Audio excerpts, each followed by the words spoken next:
Hi and welcome back. In this lesson, we will focus on one of the most important parts of a demonstrative speech, which is language. While your actions and visuals are what the audience sees, it's your words that guide, explain, and support those actions. Let's look at how the right language can make your speech more effective and engaging. At the end of the lesson, you hopefully should be able to use at least 5 expressions and transition words common in demonstrative speeches. Let's start. Why language matters. Think about it. Anyone can show how to do something, but not everyone can explain it clearly. In a demonstrative speech, your job is to do both, to show and to explain. Clear and confident language helps your audience follow along, avoid confusion, and feel like they can do it too. While your visual demonstration captures attention, your language helps the audience follow each step, understand key actions, and feel confident to try it themselves. In a demonstrative speech, your actions are essential, but your words carry the meaning. Language helps you to clearly explain each step, emphasize key actions or warnings, maintain flow and structure, and keep the audience engaged and confident. Let's imagine two speakers both demonstrating how to make a sandwich. Speaker A says, "You just do this, then this thing, and you put it here." Compare that with Speaker B, who says, "First, take 2 slices of bread. Next, spread a layer of butter evenly. Then, add your favorite filling." Which speaker would you rather follow? Which speaker would you trust to guide you? Speaker B, right? It is clearer and more precise than Speaker A. That's the difference precise, clear language makes, and that is the power of effective language. Good demonstration language has 4 main characteristics: clarity, conciseness, precision, and an encouraging tone. Let's go through each one. The first characteristic of effective language is clarity. We need to use simple, direct language that the audience can understand. We should avoid jargon, or we need to explain the jargon straight away. For example, instead of saying, "Let's just do the usual method," we could say, "Let's begin by measuring 1 cup of flour." Or, instead of saying, "Engage the thermally reactive mechanism," we can just say, "Turn on the hot plate." Your goal is to remove confusion, not add to it. Remember, we need to use everyday language that the audience can understand. For example, we should say, "Use the spatula to flip the pancake." The audience can understand that sentence better instead of us saying, "Engage the thermally reactive flat surface." Nobody understands that. If technical terms are needed, explain them immediately. For example, use the pipette. What is pipette? Not everybody could relate to it, so we can explain by saying that pipette is a small dropper used in a science labs. The second characteristic of effective language is to be concise. We need to keep our sentences short and focused. Avoid fillers phrases like "kind of," "just basically," you know, Every word should help explain the task. For example, instead of saying, now what we are going to do next is like move on to the next step. So instead of saying that, what we should do is next mix the ingredients until smooth. Another example, instead of saying, okay, now we are sort of going to like move this thing over here, instead of saying that, we can try next slide the box to the left. Be respectful of your audience's time and attention. Remember, we must be brief but not abrupt. Every sentence should serve a purpose. For example, we can see, now turn the knob clockwise until you hear a click. Instead of saying, okay, so now I guess we kind of, like move this thing here or something. So the second sentence is not clear, it's not concise. Again, we must be respectful of our audience's time and attention. The third characteristic of effective language is to be precise. We need to be specific. We need to name each tool, ingredient, or step that we use in our speech clearly. Instead of saying, put the thing in the slot, be precise, we should say, insert the USB-C cable into the charging port. Precise language builds trust and eliminates guesswork. These are few other examples of using precise language.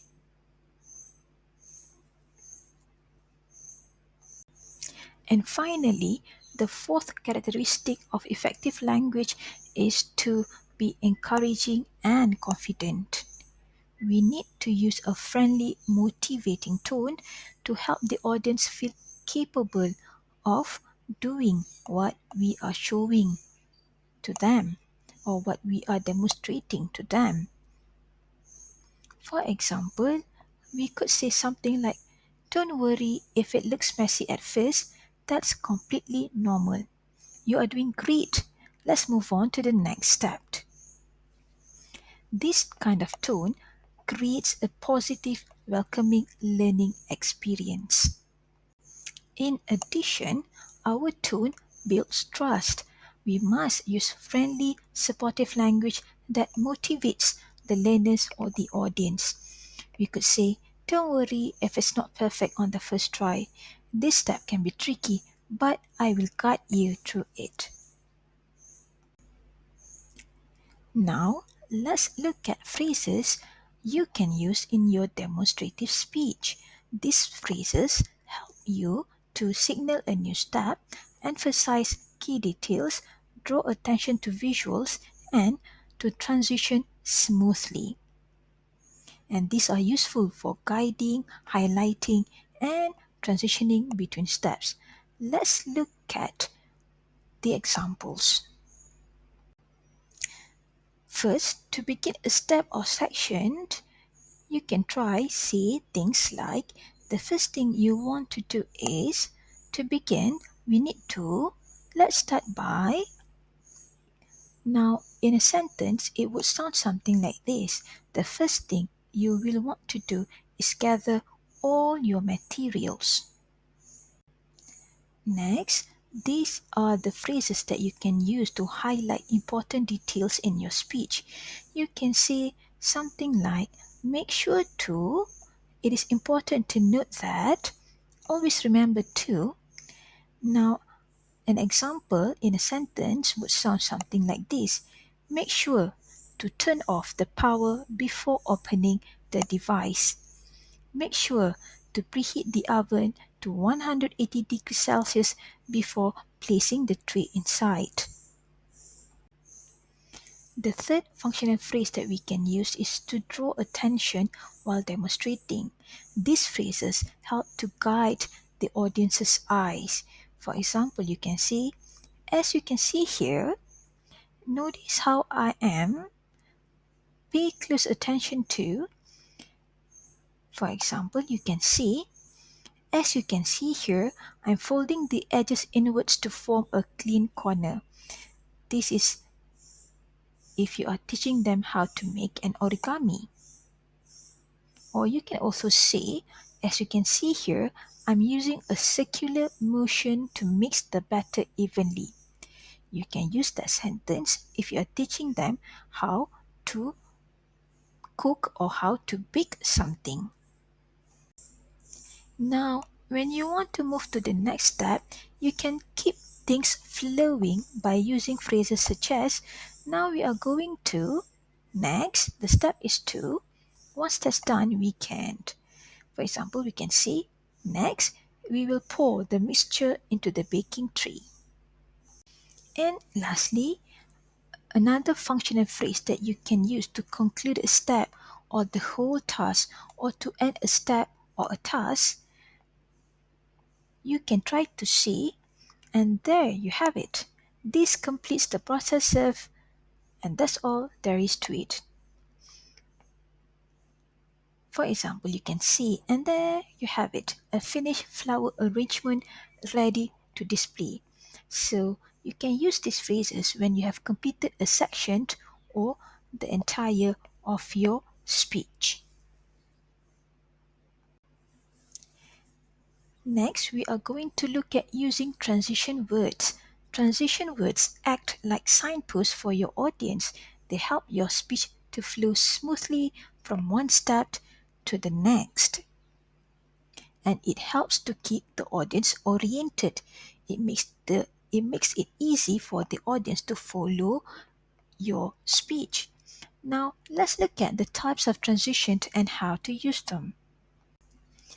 The first type and example for transition word is sequencing step. The words are first, next, then, after that, following this, finally, and many others. You could say first, chop the vegetables, next, heat the pan, then add the oil.